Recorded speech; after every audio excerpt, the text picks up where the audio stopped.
একটা করে বাবার আক্কেল নাই যে আপনার জুয়ান তাগড়া ছেলে তেলের পাম্পে সারা রাত,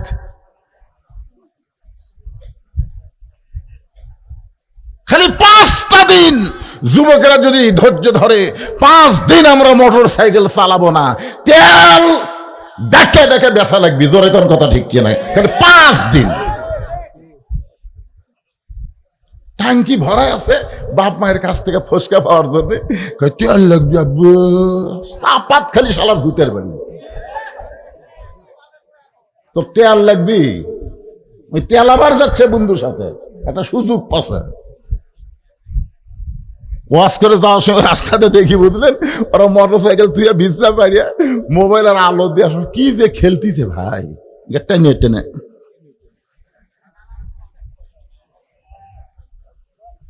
এই সমস্ত যুবকদেরকে যদি আমরা ভালো যুবক করতে চাই, একমাত্র লাগবে নামাজ। জোরে বলেন, নাম কি?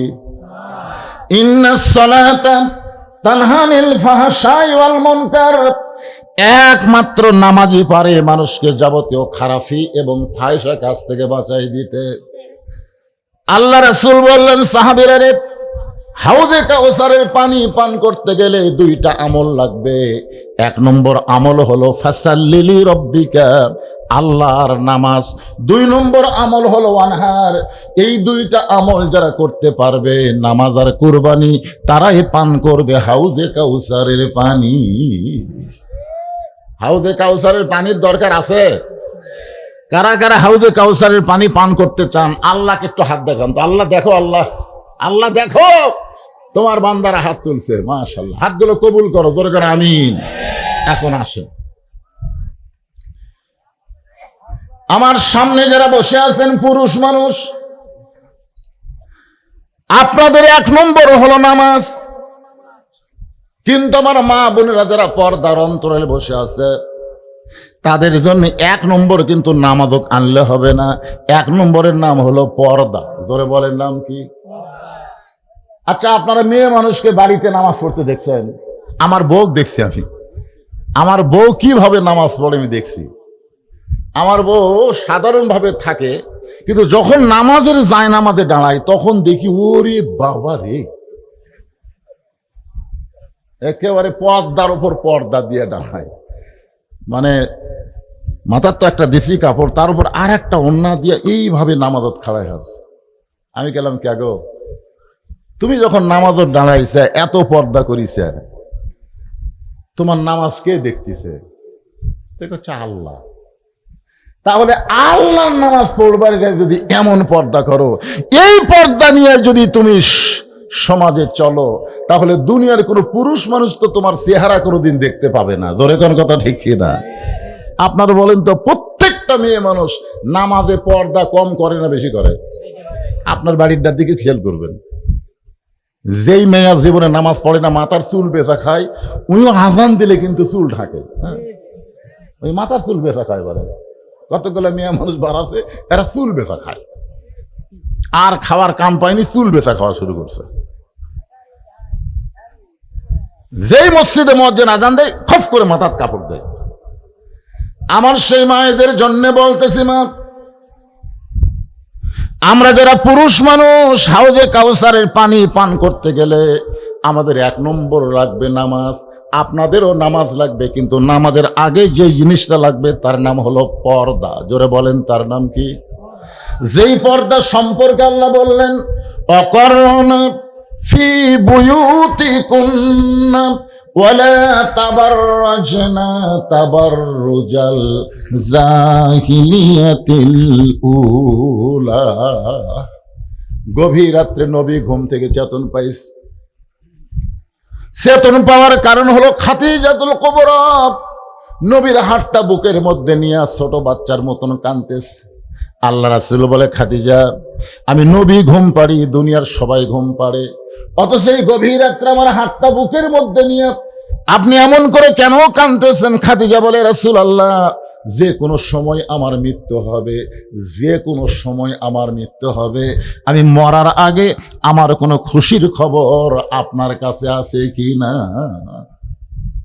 খেয়াল করে শুনছেন? খাদিজা বলতেছে যে কোনো সময়ে আমার মৃত্যু হবে। সর্বপ্রথম যিনি নবীর হাতে কলেমা পড়ে মুসলমান হলেন সেই খাদিজা চিন্তা করে যে কোনো সময় আমার মৃত্যু হবে, আর আমরা এই চিন্তা করি না। এখানে যত লোক বসে আছেন আপনারা বলেন তো আমাকে মৃত্যু কোন সময় হবে? আমি যেই বলবো কোন সময়, আপনারা বলবেন যে কোনো সময়। এই কথাটা বলতে পারবেন না ভাইজান? আপনার কান্দর দুটো ফেরেশতা আছে না নাই? জোরে কান আছে না নাই? এটা কিন্তু লেখা পড়বে আমাদের মৃত্যু কোন সময়, যে কোনো সময়। মানে এখান থেকে বাড়ি যাওয়ার মতন কোনো গ্যারান্টি নাই। আল্লাহ রাসূল বলেন, খাদিজা আপনি কি শুনতে চান? খাদিজা বলে, হুজুর আমার জীবনে একটা খুশির খবর দেন, আমি যেন সেই খবরটা শুনে মরেও শান্তি পাই, মরেও শান্তি পাই। রাসূল বললেন, খাদিজা তাহলে শোনেন, এই দুনিয়াতে আল্লাহ 10 জন পুরুষকে জান্নাতের সার্টিফিকেট দান করেছেন। এই দুনিয়াতে আমার সমস্ত সাহাবীরাই জান্নাত পাবে, কিন্তু তাদের মধ্যে আল্লাহ 10 জনকে জান্নাতের সার্টিফিকেট দান করেছে। নামগুলো মুখস্থ রাখেন।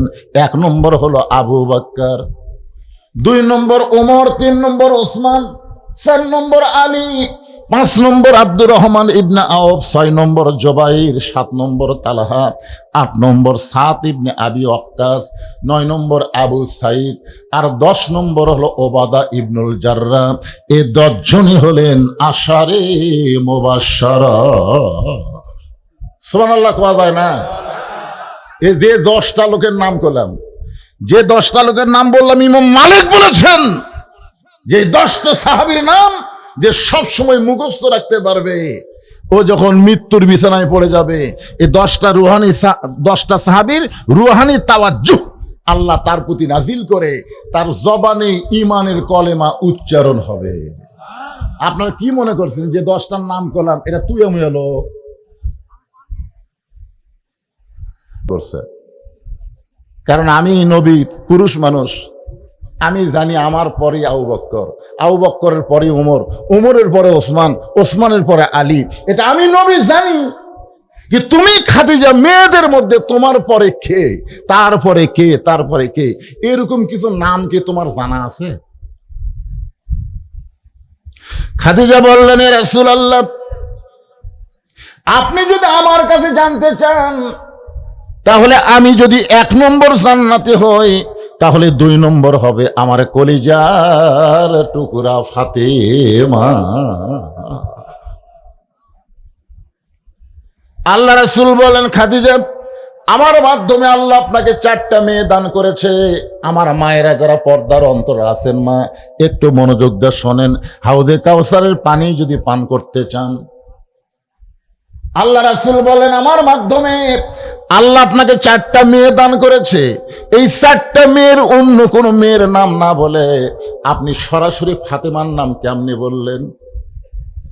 বড় মেয়ের নাম হলো জয়নাব, বড় মেয়ের নাম কি? তারপরে মেজো মেয়ের নাম হলো রোকেয়া, তারপরে কুলসুমা, তারপরে ফাতেমা। অন্য 3টা মেয়ের নাম না বলে একে সরাসরি ডাইরেক্ট আপনি ফাতেমার নাম তুলে ধরলেন। খাদিজা বললেন, হুজুর আপনি তো বাপ, আপনি বুঝবেন না। নবী হিসাবে কিন্তু বলতেছে না, কথাটা খেয়াল করে শুনবেন, যে আপনি তো বাপ, আপনি বুঝবেন না। কারণ কোন সন্তান কেমন এটা বাবা জানে না, এটা জানে মা।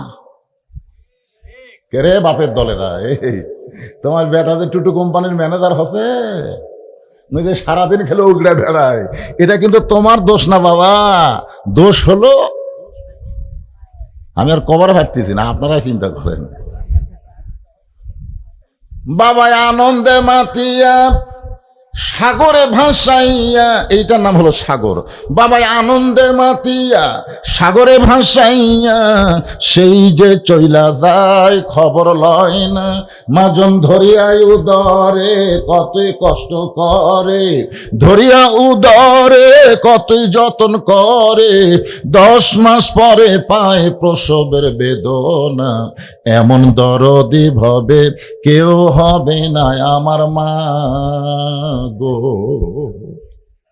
মা যদি ভালো হয় মায়ের পেটের সন্তান আল্লাহর ওলি হয়। সুবহানাল্লাহ কোন দেখেন। হ্যাঁ, আমরাও তো সন্তান। আমি যখন হচ্ছি আমার দাদি গল্প করছেন, মনে আছে যে ভাই তোর মায়ের পেট থেকে তো বাড়ি করবার যাই রে, তোর মাথা লম্বা হয়ে গেছিল, পরে থাবড়া থাবড়া মাথা গোল করছি রে। আর এখনকার মায়েরা পেটত বাচ্চা আসলি পাও খালি হাসপাতালের দিকে, পাও খালি হাসপাতালের দিকে। কি সিজার কর্ম, সিজার। আপনি জানেন মায়ের, আপনারা জানেন বাংলাদেশের কোন বড় ডাক্তার তার বউকে আজ পর্যন্ত সিজার করায়নি, কারণ ডাক্তার জানে সিজার করলে বাচ্চার ক্ষতি, মায়ের ক্ষতি। বাংলাদেশের কোন মৌলানার বাড়ির মিলাদ হয়নি, আপনারা জানেন। এরা নিজের বাড়িতে পড়ে না, পরের বাড়িতে পড়ায়, জানেন। বাংলাদেশের কোন পীরের বউ মুরিদ হয়নি, কারণ পীরের বউ জানে আমার পীর মুরিদের বইয়ের দিকে চোখ মারে, এই লুচ্চার হাতে কে মুরিদ হবি রে। এই তিনটা জিনিস খেয়াল করবেন।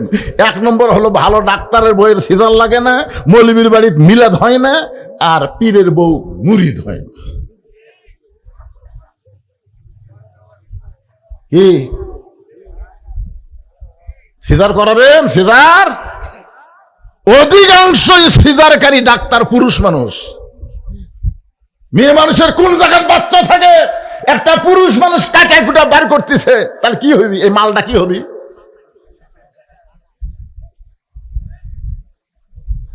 কি বলবো প্রসবের কথা, মা বিনে সেই ব্যথা। কি বলবো প্রসবের কথা, মা বিনে সেই ব্যথা। কেউ তো বুঝিবে না, মাজন ঠেকিয়া সন্তানের দায়। অকালে মা মারা যায়, কেন সে মায়ের ভক্তি করো না। এমন দরদি ভবে কেউ হবে না আমার মা গো। আমরা মাকে ভালোবাসি, বাসেন না? কথা বলেন, মাকে ভালোবাসেন না? যাদের মরে গেছে তারা বলতেছেন, এই যাদের মা জীবিত আছে মাকে আমরা ভালোবাসি। কার কার মা বেঁচে আছে হাত তোলেন তো দেখি। আচ্ছা ঠিক আছে, হাত নামান। কার কার মা মারা গেছে হাত তোলেন। হামো তার মধ্যে। ভাই ঠিক আপনার মা মরেনি? আচ্ছা ঠিক আছে, হাত নামান। পুচকে ছুটে উঠিস না রে, বা উঠিস না রে, তোর খুব সাইজ করাই ওয়াজ করতেছি রে। যা চলে যা। আসলে কি করবেন কম? সন্ধ্যার সময় একটা মেয়ে মানুষ লাইট দিয়ে ঘোড়া খুঁজতেছে, হাঁস মুরগি উঠছে কিনা। সন্ধ্যার সময় ঘোড়ার বাড়ির ঘোড়া খুঁজতেছে, হাঁস মুরগি ঘোড়া তুলছে কিনা। সন্ধ্যার সময় গোয়াল ঘরে খুঁজতেছে গরু ছাগল উঠছে কিনা। পুরুষ মানুষ গরু ছাগল উঠছে কিনা খুঁজতেছে, আর মেয়ে মানুষ হাঁস মুরগি উঠছে কিনা খুঁজতেছে। আর এখনকার কতগুলো বাপ এত রাত্রে ওর পাটা কুটি গেছে খোঁজেই না। এ খোঁজাখুঁজির দরকার আছে না নাই? কথা কর না কেন? আছে না নাই? এই তো লাভ দিয়ে ওঠে চলে যায়। কি এটা আবার নতুন করে বলা লাগবে, দেখি এইবার কে ওঠে। যাই উঠবি বুঝবি নি ওই মাল। হাউজে কাউসারের পানি আমরা পান করতে চাই, চাই কি চাই না ভাই? চাই। এই চাই এই জন্যে নামাজ আর কুরবানি। কিন্তু আমার মা বোনদের নামাজের আগে যেই জিনিসটা লাগবে পর্দা, সেইটা সম্পর্কে বলতেছি। খাদিজা বললেন, এ রাসূলুল্লাহ আপনি বাবা, আপনি বুঝতে পারবেন না, আমি মা, আমি জানি। কারণ জয়নাব যখন আমার পেটের মধ্যে ছিল, খাদিজা বলতেছেন, জয়নাব যখন আমার পেটের মধ্যে ছিল, আমার পেটটা উঁচু হয়েছিল, আমার পেটটার ওজন হয়েছিল। জয়নাব আমার বড় মেয়ে দুনিয়া যখন ভূমিষ্ঠ হইল, তখন আমার প্রসব ব্যথা হইল, এমনকি আমার রক্ত পর্যন্ত ঝরল। ওগো আল্লাহর নবী, আমার দ্বিতীয় মেয়ে রোকেয়া যখন আমার পেটের মধ্যে ছিল, আমার পেটটা বড় হলো, আস্তে আস্তে আমার পেটের ওজন বেড়ে গেল। এই রোকেয়া যখন ভূমিষ্ঠ হলো, তখন এই প্রসব ব্যথা বুঝতে পারলাম। আমার তৃতীয় মেয়ে কুলসুমা আমার পেটের মধ্যে যখন ছিল আমার পেটটা বড় হলো, এক সময় পেটের ওজন বেড়ে গেল, এক সময় কুলসুমা ভূমিষ্ঠ হলো, আমি প্রসব ব্যথায় কাতর হয়ে গেলাম। কিন্তু আল্লাহর নবী, ওই আল্লাহর শপথ করে বলতেছি, আমার ফাতেমা যখন আমার পেটের মধ্যে ছিল, আমার পেটটা উঁচু হয়েছিল কিন্তু পেটের কোনো ওজন বাড়ে নাই। আমার ফাতেমা যখন দুনিয়াতে ভূমিষ্ঠ হইল, আমার কোনো প্রসব ব্যথা হয় নাই। আমি লক্ষ্য করে তাকায় দেখি, ফাতেমা জন্মের সময় নিজের দুইটা ছোট্ট হাত দিয়া নিজের ইজ্জত ঢেকে দুনিয়াতে এসেছে। সেই দিন থেকে আমি খাদিজা বুঝতে পেরেছি এই মেয়ে সাধারণ কোনো মেয়ে না। তা আল্লাহ যদি আমার 1 নম্বরে রাখে, 2 নম্বরে যেন আমার ফাতেমাই থাকে। সঙ্গে সঙ্গে আল্লাহ নবী খাদিজার কপালে চুমো দিয়ে বললেন, খাদিজা, তুমি যাকে 2 নম্বরে জান্নাতি চাইতেছো সে তো জান্নাতি নয়, সে তো জান্নাতি নয়। খাদিজা বলে, রাসূলুল্লাহ, ফাতেমা যদি জান্নাতি না হয় তাহলে ফাতেমার খবর কি? রাসূল বললেন, জান্নাতি নারীদের নেত্রী, সাইয়্যিদাতুন নিসায়ে আহলিল জান্নাহ ফাতেমাতুজ জোহরা। খাদিজা বলতে, হুজুর তাহলে এই কথা দিয়ে কি বুঝালেন, আমার উপর না নিচে? তা আল্লাহ রাসূল বলতেছেন, বুঝকে হারি দিয়া, আপনি বুঝতে পারলেন না, নেত্রী বোঝেন না। আপনি হচ্ছেন 1 নম্বর জান্নাতি, আর ফাতেমা হবে আপনার নেত্রী। তখন খাদিজা বলতেছে, মা মেয়ে হলো না, মিলল না। কি কন এটা মানলো? মা হচ্ছে 1 নম্বর জান্নাতি, আর মেয়ে হচ্ছে জান্নাতি নারীদের নেত্রী। খাদিজা বললেন, ইয়া রাসূলুল্লাহ, আমার পেটের মেয়ে ফাতেমা জান্নাতের নেত্রী কেমনে হবে? রাসূল বললেন, আপনি তখন থাকবেন না, আপনার মেয়েকে যে আল্লাহ জান্নাতে নারীদের নেত্রী বানাবে তখন আপনি থাকবেন না। আল্লাহ তখন নারীদের জন্য একটা আইন পাশ করবে, সে আইনটা হলো পর্দার আইন। ধরে বলেন, কিসের আইন? তার মানে বোঝা গেল, খাদিজাতুল কুবরা যখন দুনিয়াতে ছিলেন তখন পর্দার আইন ছিল না। ধরে গান, কিসের আইন ছিল না? পর্দার আইন ছিল না। কিন্তু ফাতেমা যখন দুনিয়া থেকে বিদায় নিয়েছে তখন আল্লাহ পর্দার আইন করে দিল। পর্দার যখন আইন হয়ে গেল, রাসূল বললেন, ফাতেমা, মেয়েদের জন্য খুব বেশি আমলের দরকার নাই, মাত্র 4টা আমল করবা। 1 নম্বর হলো নামাজ। জোরে কোন, 1 নম্বর কি? 2 নম্বর হলো রমজান মাসে রোজা। 3 নম্বর স্বামীর কথা মতো চলা, স্বামীর খেদমত করা, স্বামীর কথা মতো চলা। আর 4 নম্বর হলো সতীত্বের হেফাজত, পর্দা করা। ও ফাতেমা, 5 বারের বেশি নামাজ পড়ার কোনো দরকার নাই। তুমি যদি 5 বার দৈনিক নামাজ পড়ো তাহলে নামাজের হক তোমার আদায় হয়ে যাবে। বৎসরে 1 মাস রোজা রাখলি তোমার রোজার হক আদায় হবে। ও ফাতেমা, স্বামী যখন খেদমত চাবে তখন স্বামীর খেদমত করবে, ওয়াজাতা স্বামীর খেদমত করবা না। স্বামী চাইলে করবা, না চাইলে করবা না। কথাটা খেয়াল থবেন। এ কথাটা আমি টার্গেট করে বলতেছি এই কারণেই, আজকাল অনেক বউ হঠাৎ অতিভক্তি, কথা কয় না, হঠাৎ দেখবেন এসে স্বামীর মাথা টিপতেছে, লোক টানতেছে, পাও টিপতেছে, কারেন্টের ফ্যান বন্ধ করে দিয়ে তাল পাকার বাতাস করতেছে। স্বামী কয়, কে গো, কারেন্ট গেছে? কয় না। তাহলে বাতাস? কয় তাল পাকার বাতাস। আচ্ছা তুমি বলো তো, তোমার পায়ের তলে আমার জান্নাত, একটা মারা দিছে, তোমার খেদমত না করে জান্নাতে কেমনে যায়? এদিন তোমার খেদমত করে একটু জান্নাত যাওয়ার চাই। এই কয় স্বামীর কবল টিপে, কিছুক্ষণ পরেই দেখে কান দিচ্ছে। স্বামী কয়, কে গো, কি হলো, কান্দো কেন? এমনি এমনি কান্দি গো, কয়দিনের দুনিয়া। স্বামী লাভ দিয়ে বসতে বলতে, কয়দিনের দুনিয়া, এমনি এমনি কান্দো? বলো তো তোমার কান্দার কারণ কি? বলে, কান্দার কারণ হলো তোমার বাপ মা। আমি কান্দার কারণ হলো তোমার বাপ মা। তুমি যখন ব্যবসা করবার যাও, চাকরি যাও, তখন এই বুড়া বুড়ি আমার কলজা জ্বলে খায়। তুমি যদি বাপ মার সাথে থাকবার চাও তাহলে আল্লাহর রাস্তে আমাকে বাপের বাড়ি পাঠিয়ে দাও। আর আমাকে নিয়ে যদি জান্নাতের সংসার করবার চাও, ওই বুড়া বুড়ি বাদ দেওয়া লাগবে। ওমা আলাইনা ইল্লাল বালাগ। মানে আমার যা দায়িত্ব ছিল আমি বলে দিলাম, এখন তুমি কি করবা কও। এখন আপনারা বলেন, স্বামী যদি আল্লাহর কোরআনের সাথে থাকে, এবারে তোর পাগলাই বেড়ে গেল নাকি? স্বামী যদি আল্লাহর কোরআনের সঙ্গে থাকে, এই কোরআনটা যদি গ্রহণ করেন, তাহলে আল্লাহ কোরআনে কি বলতেছেন?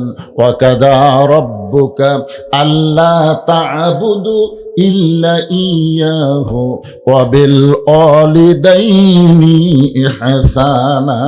আল্লাহু আকবার। যদি আল্লাহর কোরআনের সঙ্গে থাকে, তাহলে এখন স্বামী কি করবে? স্বামী দাঁড়িয়ে বলবে, রে বিবি, তুই আমার বাপ মার বিরুদ্ধে কথা বলতেছিস, আর আল্লাহর কোরআন বাপ মার পক্ষে কথা বলতেছে। আমি কোরআনের পক্ষে থাকতে চাই, কোরআনের পক্ষে থাকতে চাই। কারণ বাপ মা যদি মারা যায়, কিয়ামত পর্যন্ত কানলে আমি বাপ মা পাবো না। তুই বউ যদি সকালবেলা মরিস, আমি বিকালে বিয়ে করবার পারবো। বাংলাদেশে বউ মরলে বইয়ের অভাব হয় না। জোরে কোন কথা ঠিক কিনা? আচ্ছা, এমন কথা যদি কোনো স্বামী বউ বলে, ওই স্বামী জীবনে আর শ্বশুর শাশুড়ির বিরুদ্ধে স্বামীর কাছে কথা বলবে? আপনারা কোনদিন বলছেন? এই জন্য রাসূল বলতে, ফাতেমা, স্বামীর খেদমত যখন লাগবে তখন খেদমত করবা, ওয়াজাতা খেদমত করবা না। আর 4 নম্বর, সতীত্বের হেফাজত, পর্দা। এটা সব সময় পর্দার মধ্যে থাকতে হবে। হুকুম কার? আরো জোরে বলেন। আমার মায়েরা যারা পর্দার অন্তরালে, একটু মনোযোগ দিয়ে শুনবেন, সব সময় পর্দার মধ্যে থাকতে হবে আপনাদেরকে। কারণ আপনারা মরে যাওয়ার পরে আমরা সবাই আপনাদেরকে কাফনের কাপড় পরাই। আমাদের বগুড়ার কাহলুতে কোনো মেয়ে মানুষ মারা গেলে আমরা 5 কাপড় পরাই। আপনারা কয়টা পরান? শুধু 5টা কাপড় না, যে খাটনিতে মেয়েটার লাশ থাকে, ওই খাটনিও পর্যন্ত আমরা চাদর দিয়ে ঢাকি। সমস্ত মানুষ বলে মহিলার লাশ দেখা জায়েজ নাই, মেয়ে মানুষের লাশ দেখা জায়েজ নাই। আপনারা বলেন তো, মেয়ে মানুষের লাশ দেখা জায়েজ নাই না জেতা দেখা জায়েজ নাই? অথচ ফতুয়া মারতেছে লাশ দেখা জায়েজ নাই। চাদর দিয়ে ঢাকা থসে, ফেরেশতা এসে সমানে ঘুরতেছে আর বলতেছে, আল্লাহ, এই মেয়ে যখন জীবিত আসলো, কি পাড়ায়, পাড়ার নাম কি? বলির ঘাটের এমন কোন লোক নাই যে এই মেয়ে চিনে না। কিন্তু মরে গেলে 5 কাপড় দিয়ে তার লাশ আবার চাদর দিয়ে ঢাকলো কেন? তখন আল্লাহ বলতেছে, ওই দেশের নাম বাংলাদেশ রে। ওই দেশের মেয়েরা বাঁচতে পর্দা করে না রে, মরার পরে পর্দা করে। আপনারা বলেন তো, মরার পরে পর্দা করলে হবে? আমার মা বোনদের জন্য বলতেছি, মা, এই পর্দার মধ্যে থাইকা 1 নম্বর নামাজ আদায় করবেন। পুরুষের জন্য 1 নম্বর হলো নামাজ, আর 2 নম্বর হলো কোরবানি। এই যে কোরবানি সম্পর্কে আলোচনা, সূরা কাউসারের 2 নম্বর বিষয়। এই ছেলেরা একটু সবাই মনোযোগ দিয়ে শুনবা। এই কোরবানি মানে কি? কোরবানি তেলের পাম্পে সারা রাত কোরবানি করা? হ্যাঁ, এই কোরবানি মানে এই যে কিছুদিন পরে গরু কোরবানি, খাসি কোরবানি, এই কুরবানি তো সবাই করবার পারে রে। কিন্তু এখানে সূরা কাউসারের যে কুরবানির কথা বলা হচ্ছে, সবাই মন মেজাজ একটু ক্লিয়ার করেন। এই যে গত ঈদে আপনার ঈদুল ফিতরের নামাজ পড়লেন আরামে ঈদগার মাঠে। আপনারা বলেন তো, গাজার খবর কি? হে মুসলমান, গাজার খবর কি?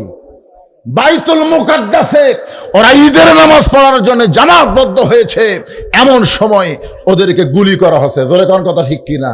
নামাজ পর্যন্ত পড়বার দেয়নি। আপনারা ভাবতেছেন যে খুব মজাত আছেন। কিছুদিন আগে ভারতের একজন উগ্রমন্ত্রী কইছে, বাংলাদেশ আমাদের পেটের মধ্যে। বাংলাদেশ বলে ওর পেটের মধ্যে, ওরা যা ইচ্ছা তাই করবার পারে। এই কুরবানি মানে গরু খাসি কুরবানি না। এই কুরবানিটা কি? একটা হাদিস বলি, তারপরে এর উপর আসতেছি। এই 2টা আমল করলি হাউজে কাউসার ইনশাআল্লাহ। মান সাল্লাল্লাহু তাআলা আশ-শাহাদাতা বিসিদকিন বাল্লাগাহুল্লাহু মানাজিলাশ শুহাদা ওয়া ইম্মাতা আলা ফিরাশিহি, রাওয়াহুল বুখারী কিতাবুল মাগাজি। আল্লাহু আকবার। আল্লাহর নবী বসে আছেন সাহাবীদের নিয়ে। এমন সময় উম্মে ফজল কালো চাদরের মধ্যে করে নিয়ে নবীর সামনে গিয়ে বলতেছে, বাবা, ও বাবা, আল্লাহ তোমাকে আবার একটা নাতি দান করেছে। ধরে কোন সুবহানাল্লাহ।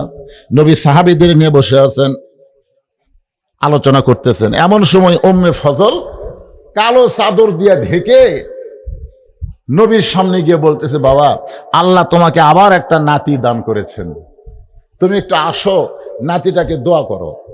নবীর চোখ দিয়ে দর দর করে পানি পড়তেছে, আল্লাহ রাসূলের চোখ দিয়ে পানি পড়তেছে। ওই নাতিটার নাম হলো হোসাইন। ধরে বলেন, নাম কি? এই মনোযোগ দিয়ে শোনো যুবকেরা, নবীর চোখ দিয়ে দর দর করে পানি পড়তেছে। সাহাবেরা মনে মনে চিন্তা করতেছে, আগে একটা নাতি হয়েছে, তার নাম হলো হাসান। প্রথম একটা নাতি হয়েছে, তার নাম হলো হাসান। নবী হয়তো মনে মনে চাইছিল পরে আর একটা হবে, সেটা হবে নাতনি। কারণ প্রত্যেকটা নানা দাদারা তারা কিন্তু চায়, নাতিও চায়, নাতনিও চায়। এটা আমার জীবনই হয়েছে। আমার 3 ভাই, আরো 3 ভাই আছে, তাদের ছেলে মেয়ে আছে। বড় ভাইয়ের ছেলে আছে, মেয়ে আছে, আমার ছোটটার ছেলে মেয়ে আছে, আমার একেবারে ছোটটারও ছেলে মেয়ে আছে, কিন্তু আমার তো আল্লাহ দেয়নি। তখন আমার 2 মেয়ে ছিল। আব্বা একদিন এসে বলতেছে যে আল্লাহ সবাইকে ছেলে মেয়ে দিল, কিন্তু হুজুরটাকে দিল না। তাই বললাম, বাবা যা দিছে আলহামদুলিল্লাহ, যা দিছে আলহামদুলিল্লাহ, এর উপর করার কিছু আছে? তো একদিন আমি ঘরের মধ্যে বসে আছি, আমার বাপ মা 2 জনে আসলো। আসার পরে বলতেছে, বা আল্লাহ তোকে একটা ছেলে দিল না, তুই একটা আলিম মানুষ, তোর ছেলে হলে সেও বক্তা হতো, এরকম বহু কথা। আমি আফসোস করে বললাম, মা আল্লাহ দেয়নি, এখানে তো করার কিছু নাই। তখন আমার বাপ বলতেছে, চেষ্টা করলে কি হয় না? মানে এইটুকুই, বাপ বেটার মধ্যে আর কি হয়। ওনারা এই কথা বলে ঘর থেকে বাইরে হয়ে গেল। যাই হোক, চেষ্টার পরে আল্লাহ আবার একটা মেয়ে আমাকে দিল, আবার একটা মেয়ে দিল। তখন থেকে আমি চিন্তা করলাম, প্রত্যেকটা দাদা নানা দাদি নানি এরা চায় যে ছেলেও হোক, নাতিও হোক, নাতনিও হোক। ধরে কোন কথা ঠিক না? তো সাহাবীরা মনে মনে চিন্তা করতেছে যে প্রথম একটা হাসান হয়েছে। হাসান, হাসান মানে সেই সুন্দর। সুবহানাল্লাহ বলেন না কেন? আল্লাহ রাসূল বলেছেন, হাসানকে কোলে নিয়া অবিকল আমি নবীর মতন, আমি নবীও যা, হাসানও তাই, চেহারার মধ্যে অবিকল। ধরে কোন সুবহানাল্লাহ। কিন্তু যখন উম্মে ফজলে যে কালো চাদরের মধ্যে করে নিয়ে গেছে, আর একটা হবে 1.5 বছর পর। ওগো আল্লাহর নবী, আল্লাহ আপনাকে আবার একটা নাতি দান করেছেন। সঙ্গে সঙ্গে নবী ছোট বাচ্চার মতন কান্না শুরু করে দিলেন। উম্মে ফজল বলতেছে, বাবা নাতির কথা শুনে তুমি কেন কাঁদতেছো? নবী উঠে আসলেন চাদরের ভিতর থেকে, হোসানকে কোলের মধ্যে নিয়ে মুখের জিহ্বাটা বের করে, আল্লাহ নবী জিহ্বাটা বের করে হোসাইনের মুখের মধ্যে ঢুকাই দিয়ে বললেন, আল্লাহ এই গোস্তের টুকরাকে তুমি কুরবানি হিসাবে কবুল করে নাও। লিল্লাহে তাকবীর। আল্লাহ কুরবানি হিসাবে কবুল করে নাও। এই কুরবানি মানে গরু খাসি কুরবানি না ভাইজান। এই কুরবানি হলো বাতিলের বিরুদ্ধে হকের পক্ষে প্রয়োজন হলে নিজের জীবনকে কুরবানি দেওয়া লাগতে পারে। ধরে কোন কথা ঠিক কিনা? আপনারা কি মনে করেন কুরবানি দিলে তাই মরে যায়? ওসমান হাদি কি মরে গেছে? ওসমান হাদি মারা গেছে? চারিদিক থেকে গোটা পৃথিবী, এই যে ডোনাল্ড ট্রাম্প, একজন আমাকে একদিন বলতে, হুজুর বর্তমান ক্ষমতা বেশি কার, আল্লাহর না ডোনাল্ড ট্রাম্পের? দেখছেন, মানে মানুষের মন ইমান এত দুর্বল হয়ে গেছে যে ডোনাল্ড ট্রাম্পের যে অস্ত্র আছে, এই অস্ত্র আল্লাহর আছে। আপনাকে কি মনে হয়? আরে নাউজুবিল্লাহ তো বলবোই, সেটা তো আমরা বলবোই। দুর্বল মানুষ কথায় কথায় নাউজুবিল্লাহ, অসুবিধা কি? খারাপ হয়ে পেশাব করতেছে, ওখানে কিছু বলবার পারে না, ওই মসজিদের বারান্দায় বলতেছে নাউজুবিল্লাহ নাউজুবিল্লাহ। তার একজন মুরুদ বলে, কিসের নাউজুবিল্লাহ? বলে দাঁড়ায় পেশাব করতেছে পারে, পুরুষ ছেলে দাঁড়ায় পেশাব করে, কে নাউজুবিল্লাহ নাউজুবিল্লাহ, যাই শোনে তাই কয় নাউজুবিল্লাহ। বসাবার পারবেন? ওই করতেছে কুটি আর মারতেছে কুটি। যেখানে পেশাব করতেছে আপনি যদি নাউজুবিল্লাহ কভার চান, বিলাই যেমন ইন্দুর ধরে আস্তে আস্তে আস্তে আস্তে আর পিছনে যান, যাই আমি তো খারাপ হয়ে পেশাব করতেছে, আপনার পিছনে বলে নাউজুবিল্লাহ ওই এত সেন্ট আনবি চামড়া আটকে যাবি, জোরে কোন কথা ঠিক কিনা? নাউজুবিল্লাহ কোন, কিন্তু জাগা মতো কোন রে বাবা।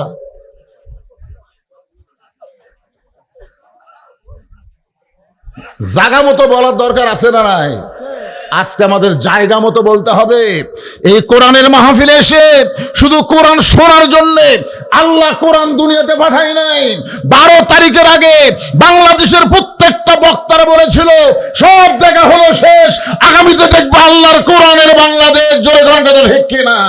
এই কথা বলা হয়েছে, কিন্তু আমার আল্লাহ হবে। কি মনে হচ্ছে আপনাদের? কি মনে হয় ওদের যুদ্ধে পরাজয় বরণ করার পরে মুসলমানের আর কোনো পরাজয় নাই? আমরা 90-92 মুসলমানের দেশ বাংলাদেশ। 1 নম্বর হলো নামাজ। এত সুন্দর মসজিদ বানায় রাখছেন, ঈদগাহের উন্নয়ন কল্পে মাহফিল, বছরে মাত্র 2 ওয়াক্ত নামাজ হয়। একটা হলো ঈদুল ফিতরের নামাজ, একটা হলো ঈদুল আজহার নামাজ।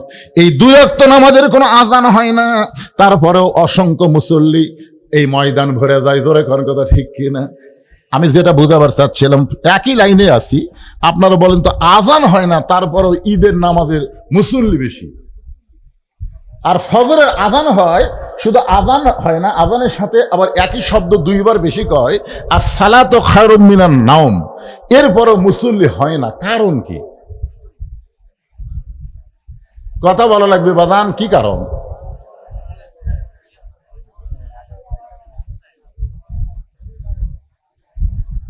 আচ্ছা, আপনাকে মাহফিলের পরে কি খাওয়া আছে?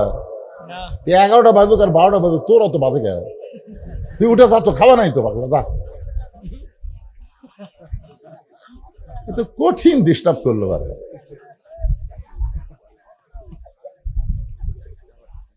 টুটি 11টা বাজছে। না না না, আপনারাই আপনাকে মাহফিলের নষ্ট করতেছেন। আপনাকে এই রানীনগরে কি আমি মাহফিল করি না? আপনাকে নওগাঁ কি মাহফিল করি না? এই ডিস্টার্ব তো আমি কোনো জায়গায় দেখি না। আপনারাই চিন্তা করে দেখেন, আজকের আলোচনার গুরুত্ব কম না বেশি? কত বেশি গুরুত্ব জানেন আপনি?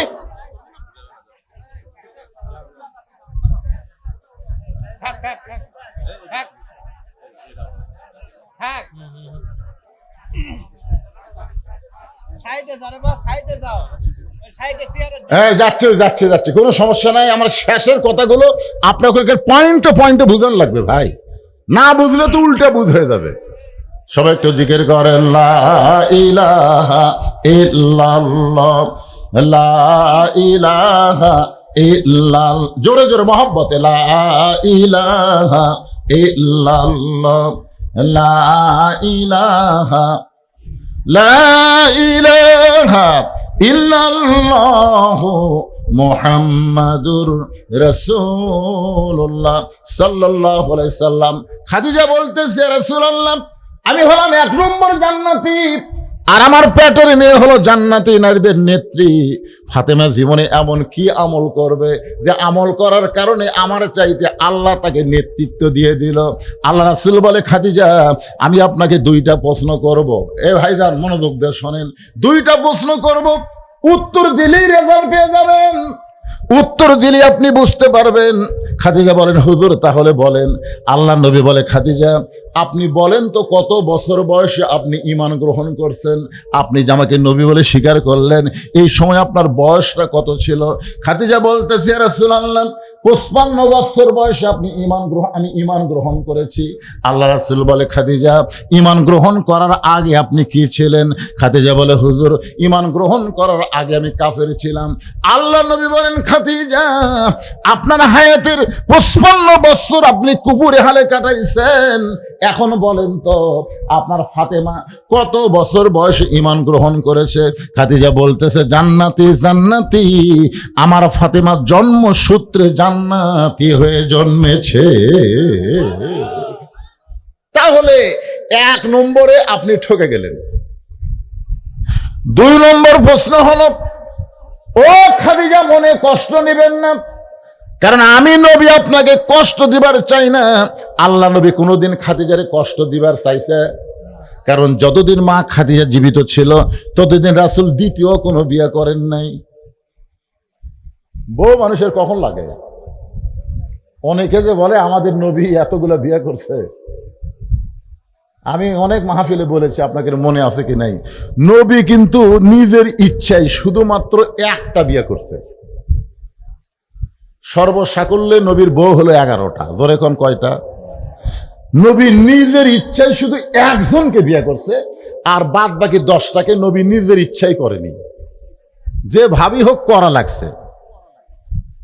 কিন্তু একটা নবী নিজের ইচ্ছাই করছে, নিজের ইচ্ছাই নবী যাকে বিয়ে করছেন তার নাম কি দেখছেন? মারিয়া দিছে। আজকে যে আয়েশার কথা বলেন, মা আয়েশার বিয়ে নবীর সাথে যখন হয়েছে তখন আয়েশার বয়স মাত্র 6 বছর। আচ্ছা, 6 বছর একটা ছোট্ট মেয়েকে নবী যদি নিজের ইচ্ছায় বিয়ে করে, তাহলে বামপন্থী শালা নাস্তিকেরা কি করবি? এই বামপন্থী নাস্তিক এই শালারা কি করবে জানেন? হায় হায়, মুসলমানের নবী শিশু ধর্ষণ করছে রে, নাউযুবিল্লাহ। মা আয়েশাকে নবী নিজের ইচ্ছায় বিয়ে করে নাই। না জানলে আপনারা কবেন আমরা জানি না হুজুর। নবী নিজের ইচ্ছায় শুধু একজনকে বিয়ে করেছে, তার নাম হলো উম্মে সালমা। উম্মে সালমাকে নবী নিজের ইচ্ছায় বিয়ে করছে। প্রথম ঘটক পাঠায় দিয়েছে, ঘটক তো উম্মে সালমার বাড়ির দরজাত গিয়ে সালাম দিচ্ছে, আসসালামু আলাইকুম ইয়া আহলাল বাইত, আমি নবীর পক্ষ থেকে ঘটকালি করতে এসেছি, আল্লাহ নবী আপনাকে বিয়ে করতে চাই। উম্মে সালমা দরজা না খুলেই বাড়ির মধ্য থেকে উত্তর দিল, আমি নবীর সঙ্গে বিবাহ বসবো না, আমি নবীর সঙ্গে বিবাহ বসবো না। ঘটক এসে আল্লাহ নবীকে বলতেছি, ইয়া রাসূলুল্লাহ, দুনিয়া থেকে মেয়ের অভাব, এমন একটা বদমাইশ মহিলা যা আপনার প্রস্তাব শুনে দরজা বন্ধ থাকা অবস্থায় বলল আপনার সাথে বিয়ে বসবে না। রাসূল বললেন, যেভাবে ঘটকালি করা দরকার তুমি পারোনি, আমি যাচ্ছি। নবী নিজে উম্মে সালমার বাড়ির দরজায়। চিন্তা করে দেখেন, স্বয়ং নবী যার জুতার পরশে আল্লাহ আরো ধন্য হয়ে যায়, সেই নবী উম্মে সালমার বাড়ির দরজায় সালাম দিলেন, আসসালামু আলাইকুম ইয়া আহলাল বাইত। উম্মে সালমা বাড়ির ভিতর থেকে বলতেছে, ওয়ালাইকুম আসসালাম, আপনার শরম নাই?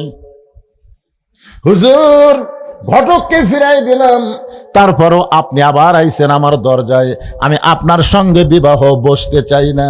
আল্লাহ রাসূল বললেন, আমি আপনাকে বিবাহ করতে চাই। উম্মে সালমা বলতেছে, আমাকে বিবাহ করতে গেলে আমার 3টা শর্ত পুরা করা লাগবে।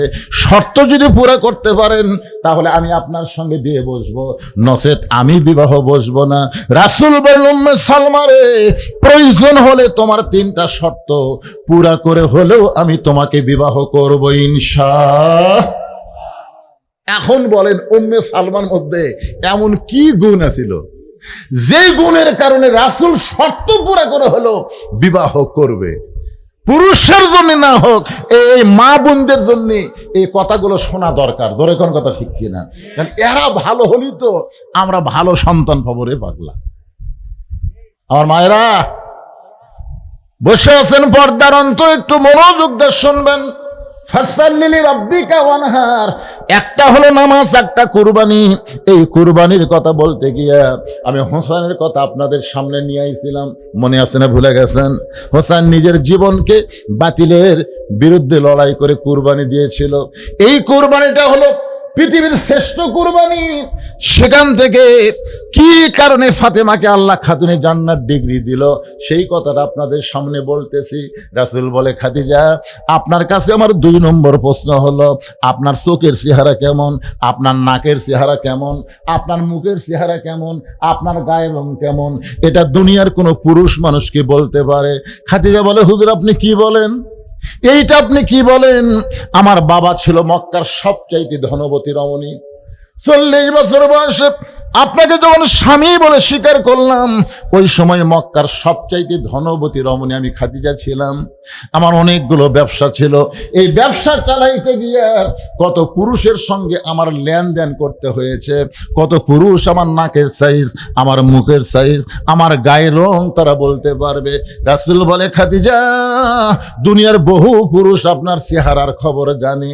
এখন বলেন তো, আপনার পেটের মেয়ে ফাতেমার নাকের সাইজ কেমন, মুখের সাইজ কেমন, দাঁতের সাইজ কেমন, এটা কি কোনোদিন কেউ বলতে পারবে? খাদিজা বলে, হুজুর, যাকে জন্মের সময় দেখলাম নিজের ইজ্জত ঢেকে জন্মগ্রহণ করেছে, সে তো পর্দার মধ্যেই জন্ম নিয়েছে।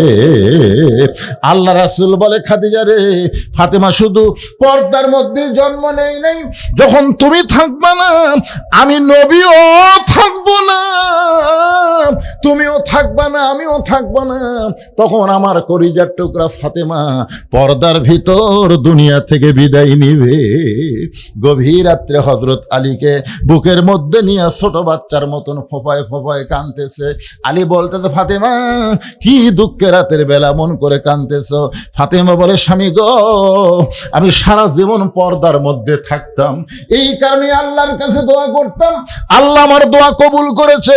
আজকে গভীর রাত্রে পর্দার মধ্যে আল্লাহ ফাতেমার মৃত্যু দিয়া দিবে।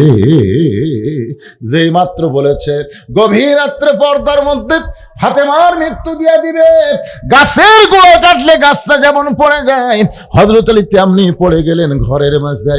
ফাতেমা মুস্কি মুস্কি হেসে বলে, স্বামী গো, এমন করে পড়ে গেলে তো হবে না, আমার তিনটা চাওয়া আপনাকে পুরা করা লাগবে। 1 নম্বর চাওয়া হলো রাতের অন্ধকারে দাফন করবেন, 2 নম্বর চাওয়া হলো আমার কোনো জানাজার ব্যবস্থা করবেন না, 3 নম্বর চাওয়া হলো আমার লাশটা খাটনিতে তুলবেন না, আমার খাটনি কান্দে না, আর 4 জন পুরুষ দুনিয়াতে নাই। গভীর রাত্রে ফাতেমাকে দাফন করার পরে হযরত আলী আল্লাহর কাছে কাঁদতেছে আর বলতেছে, আল্লাহ তোমার পর্দানিশী বান্দি ফাতেমাকে দাফন করে তোমার কাছে দিয়ে গেলাম। এই দোয়া করার পরে তাকায় দেখে সামনে কয়েকটা পুরাতন কবর দেখা যায়, এই মাত্র নতুন কবর দিয়েছে ফাতেমার, সেই কবর আর জান্নাতুল বাকির মধ্যে নাই। গোটা জান্নাতুল বাকি দৌড়ায়ের কান্দের বলে, ফাতেমার কবর, ফাতেমার কবর।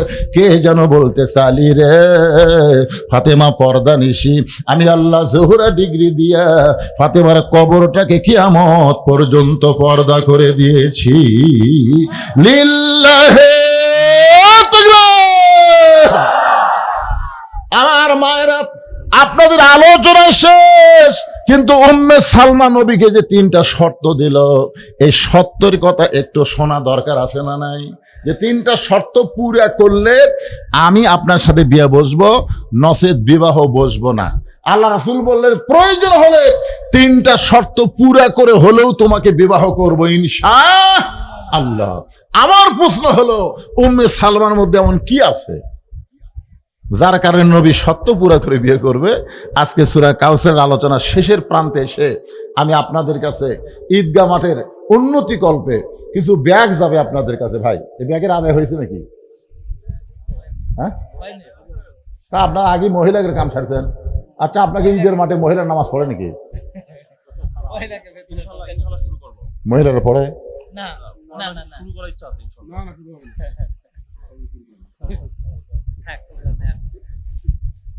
না? মহিলারা আপনার ঈদের নামাজ পড়া কি? এই ঈদের নামাজ পড়া কি ওয়াজিব, আর পর্দা মানা কি ফরজ? কোন তো পর্দা মানা কি ফরজ?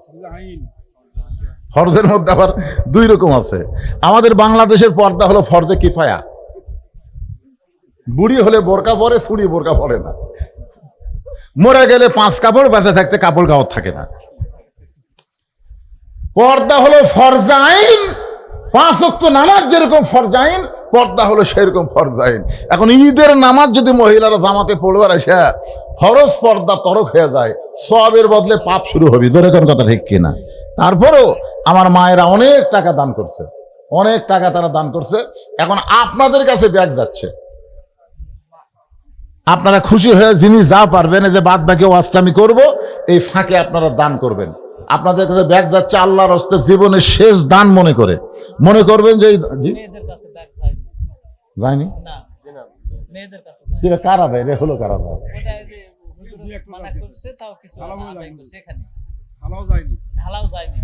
আচ্ছা আচ্ছা আচ্ছা, মায়েদের মধ্যেও ব্যাগ যাচ্ছে। আমার মায়েরা তো অনেক দান করবে। আজকে আমরা দেখতে চাই দান বেশি কার হয়, পুরুষের না নারীর? কেরে ব্যাগ আলাদা কোথায়? ভিতরে নামো, একবারে 10-12টা ব্যাগ লে নামো বাবা, নামো, যেন সবাই দেন। জীবনের শেষ দান মনে করবেন যে হুজুর আজকের দান হয়তো আমার জীবনের শেষ দান। এই যে মাঠ, আপনারা মাটির মাঠ রাখছেন, এখন দিন দিন তো বর্ষাকালে ঈদ আসতেছে, বুঝতেছেন না? ঈদের মাঠও পাকা করে রাখতে পারে, বৃষ্টি হয়ে কাদা হয়ে গেলে তো আপনারা যে বড় মসজিদ বানাচ্ছেন, তো মাঠে ঈদের নামাজ পড়ার একটা ফজিলত আলাদা। এই জন্য সবাই মাঠটা সংস্কার উন্নত করার জন্য, সুন্দর করার জন্য সবাই আল্লাহর হস্তে দেন। সবাই যিনি যা পারবেন। এখানে এমন কোন আল্লাহর বান্দা আছে, হুজুর আমি ব্যাগের মধ্যে দেব না, আমি আপনার হাতে 1,000 টাকা দেব, এরকম কোন আল্লাহর বান্দা আছেন যে হুজুর আমি ব্যাগের মধ্যে দিব না, 10-5 টাকা দেওয়ার লোক না, আমি আপনার হাতে আল্লাহর ঈদগার উন্নতি কল্পে 5,000 টাকা, 1,000 টাকা, 2,000 টাকা, 500 টাকা হলেও দান করব, একটু আমার হাতে দিবেন, এরকম কেউ যদি থাকেন, কোন আল্লাহর বান্দা যদি থাকেন, তাহলে এখানে দিতে পারেন ভাই, দিয়ে পারেন। এমন কোন আল্লাহর বান্দা আছেন? আল্লাহ কোরআনে বলেন, ওমা তুনফিকু মিন শাইইন ফি সাবিলিল্লাহি ইউফা ইলাইকুম ওয়া আনতুম লা তুজলামুন। আল্লাহ রাস্তায় যারা দান করে, খরচ করে, আল্লাহ বলে আমার ঠেকা পড়ে নাই তোর ঠেকা লেওয়ার, তুই তো আমার একটা দিলি, আমি আল্লাহ তোকে 10টা ফেরত দিয়ে দিলাম। বিশ্বাসে মিলাই বস্তু, তর্কে বহুদূর। বিশ্বাস করবেন, আপনি 100 টাকা দিবেন, আল্লাহ আপনাকে 1000 টাকা দিবে।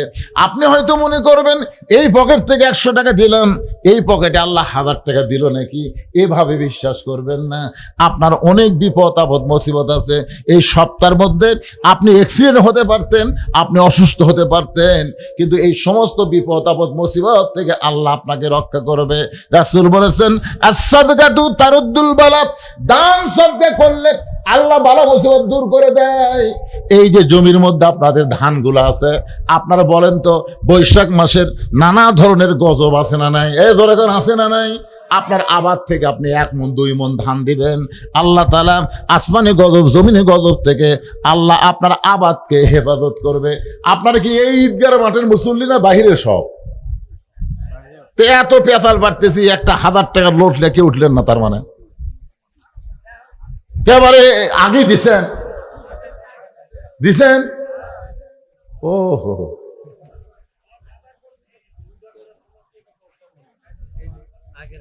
তা আগের আদায়টি আছে। ও হো, এই কয়টায় ও জবের দেওয়া দিছে, মাত্র 11 জন লোক দিছে। নামাজ পড়বি 11 জন, কে ভাই ময়না ভাই? 11 লড়ে 10টা।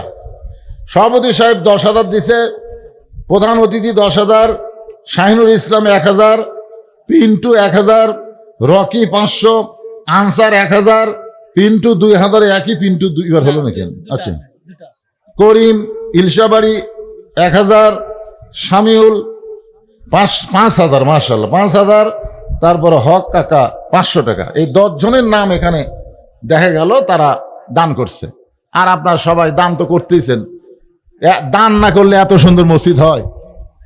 মসজিদে ফ্যানই হয় না, তাতে আবার এসি লাগিছে, দান না করলে এমনি হয়? আপনারা যে দানবীর, অনেকে প্রকাশ্যে দান করা পছন্দ করে না, এরা গোপনে দান করে। এই জন্য আপনারা গোপনে গোপনে দান করবেন। সবাই